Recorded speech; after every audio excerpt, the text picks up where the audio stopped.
আজি চকপুৰ প্ৰাইমাৰী নিৰ্বাচনী সভা এখন প্ৰাইমাৰী হিচাপত আমি প্ৰাইমাৰীবিলাকত সভা অনুষ্ঠিত কৰি আছোঁ। আজি তৃতীয়খন এখন, গতিকে হাজাৰ হাজাৰ ৰাইজ শুক্লাই চেৰভাঙত এইবাৰ গণেশ কছাৰীৰ যে প্ৰয়োজন, শুক্লাই চেৰভাঙৰ উন্নয়নৰ স্তৰত গণেশ কছাৰীৰ প্ৰয়োজন ৰাইজে বুজি পাইছে।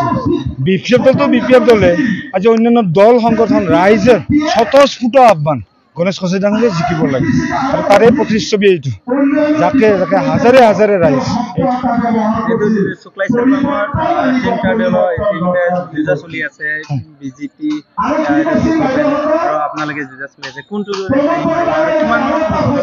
বহুত বেছি ভোটৰ ব্যৱহাৰত জিকিম আমি ৰেকৰ্ড ভংগ কৰিম।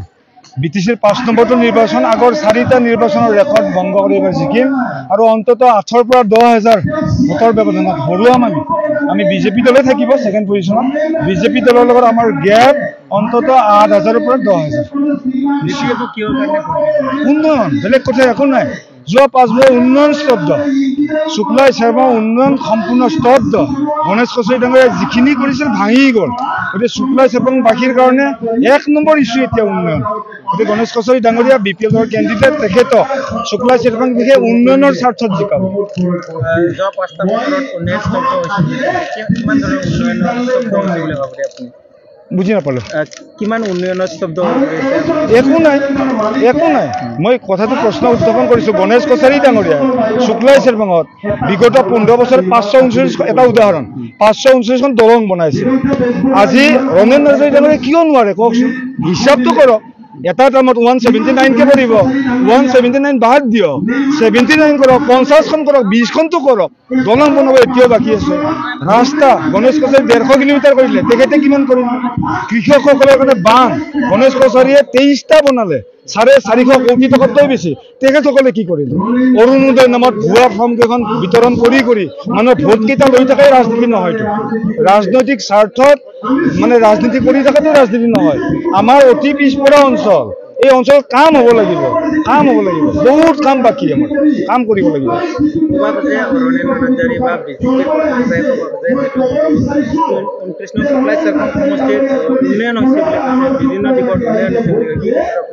উন্নয়ন তেখেতসকলে কয় ৰাইজে দেখা নাপায়। সাংবাদিক হিচাপে আপোনাক মই প্ৰশ্ন কৰিছোঁ, ক'ত উন্নয়ন হৈছে দেখুৱাই দিয়কচোন, উদাহৰণ দিয়ক। বিগত সময়ত গণেশ কছাৰীৰ তুলনাত এটা হিচাপ কৰক, তেখেতসকলে ক'ব 15 বছৰ বুলি। 5 বছৰ হিচাপ কৰক। মই এনেকুৱা অজস্ৰ প্ৰশ্ন উত্থাপন কৰিব পাৰোঁ। ক'ত হৈছে উন্নয়ন, ক'ত হৈছে দেখুৱাই দিয়ক। মিডিয়াতে কওকচোন, আমাক দেখুৱাই দিয়ক।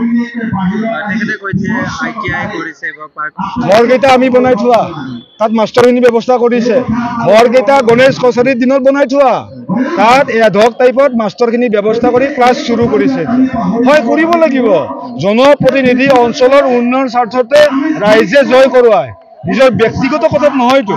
নিজৰ পুঁজি টনকিয়াল কৰাৰ কাৰণে, ব্যক্তিগত সম্পত্তি আহৰণ কৰাৰ কাৰণে জনপ্ৰতিনিধি নহয়তো। কৰিব লাগিব। তাত মাষ্টৰো কৰিছে, ক্লাছৰ ব্যৱস্থা কৰিছে, ধন্যবাদ জনাইছোঁ। ড্ৰাইভিং স্কুল কৰিছে, ধন্যবাদ জনাইছোঁ। আৰু অলপ কৰকচোন, 5 বছৰত 2টা কথা।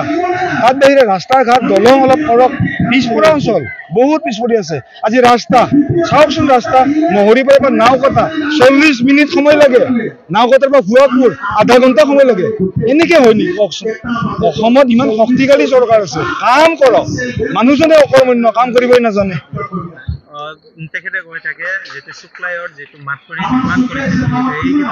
সেইটো ৰমেন নাৰ্জাৰীয়ে কৰা নেকি? ৰমেন নাৰ্জাৰীয়ে প্ৰশ্ন কৰকচোন। হয়, সেইটো আমাৰ সন্মানীয় অসমৰ মন্ত্ৰী পীযুষ হাজৰিকা ডাঙৰীয়াৰ তাত অৱদান আছে। তেখেতসকলৰ কৰ্মীয়ে কৈ আছে, তেখেতৰ অনুদান কি আছে, এই কথাটো মই প্ৰশ্ন কৰিছোঁ। মই আজি মিটিঙত ভাষণ দিছোঁ, মই গণেশ কছাৰীয়ে কৰা কামৰ কথা কৈছোঁ। মই প্ৰশ্ন কৰিছোঁ, ৰমেন নাৰ্জাৰী হিচাপে কি কৰিছে? সেইটো ভাল কথা। তাত আগত আমাৰো মাথৰি আছিল। আমাৰ দিনত ইমান ডাঙৰ জিঅ' বেগ নাছিল, টেকন'লজি নাছিল। সময়ৰ লগে লগে বিজ্ঞান প্ৰযুক্তিবিদ্যাৰ উন্নয়নৰ লগে লগে টেকন'লজি ডেভেলপ হয়। আজি জিঅ' বেগবিলাক ডাঙৰ হৈছে, সুন্দৰ কাম হৈছে। ইয়াৰ কাৰণে পীযুষ হাজৰিকা ডাঙৰীয়াক ধন্যবাদ জনাইছোঁ। কিন্তু ৰমেন নাৰ্জাৰী, আমাৰ প্ৰতিনিধিজন ৰমেন নাৰ্জাৰী, তেখেতৰ অৱদান কি আছে, এইটো প্ৰশ্ন কৰিছোঁ।